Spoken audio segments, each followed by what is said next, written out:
సభా అధ్యక్షులు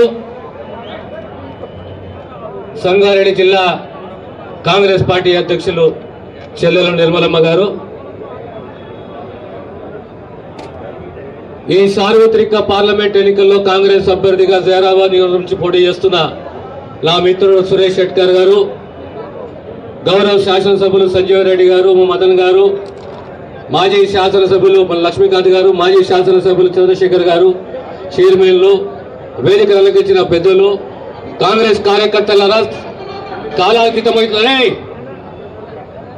సమయం ఎక్కువ లేదు, ఎక్కువ మాట్లాడకుండా రెండే ముచ్చట్లు చెప్పదలుచుకున్నాం మీతోటి. 9.5 సంవత్సరాల కుటుంబ పాలన, అరాచక పాలన, నియంతృత్వ పాలన, తెలంగాణ సమాజం మౌనంగా తిరగబడి ప్రజాస్వామ్యాన్ని కాపాడుకుంటూ మార్పు తీసుకొచ్చింది. ఆ మార్పు ఏ రూపంలో తీసుకొచ్చిందంటే కాంగ్రెస్ రూపంలో తీసుకొచ్చింది. తెలంగాణ రాష్ట్రానికి కాంగ్రెస్ పార్టీ కొన్ని వాగ్దానాలు చేసింది. ఖచ్చితంగా ఆ వాగ్దానాలు నిలబెట్టుకున్నది. మిగతా వాగ్దానాలు కూడా రాబోయే కాలంలో నిలబెట్టుకుంటది. ఈ ఎన్నికల్లో కాంగ్రెస్ అభ్యర్థిని గెలిపించే బాధ్యత మన అందరిపైన ఉన్నది.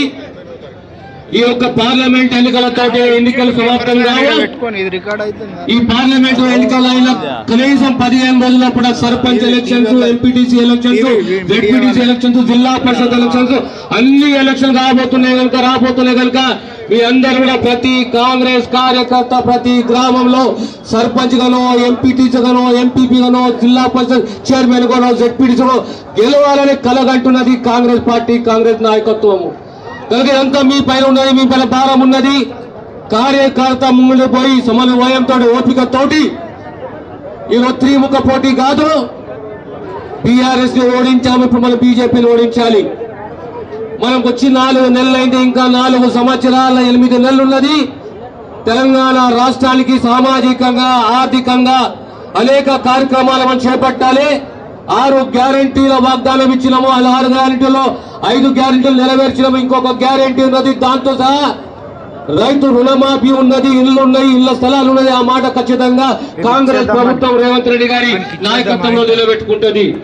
అదే రకంగా మీకు చిన్న ఉదాహరణ చెప్తాను. ఈనాడు కాంగ్రెస్ కు ఎందుకు ఓట్లు వేయాలంటే ఆనాడు రాజశేఖర రెడ్డి గారు ముఖ్యమంత్రి ఉన్నప్పుడు ఇదే లింగాయత సమాజాన్ని గుర్తించి రాష్ట్ర స్థాయిలో ఓబీసీ గుర్తింపు తీసుకొచ్చిన చరిత్ర కాంగ్రెస్ పార్టీది, రాజశేఖర రెడ్డి గారిది.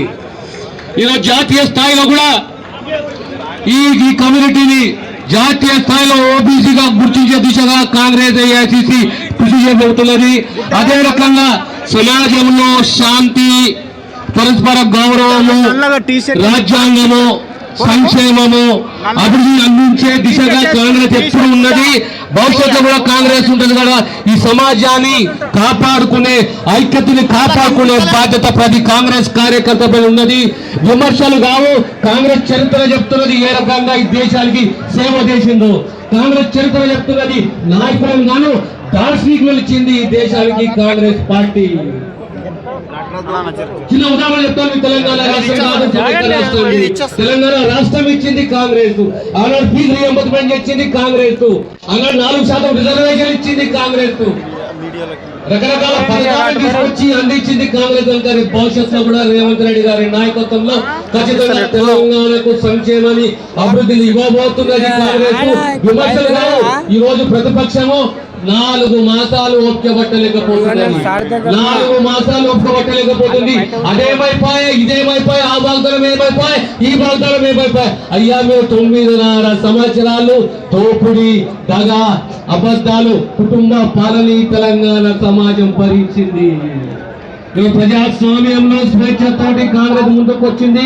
కాంగ్రెస్ చరిత్రని గౌరవించింది, గుర్తించింది.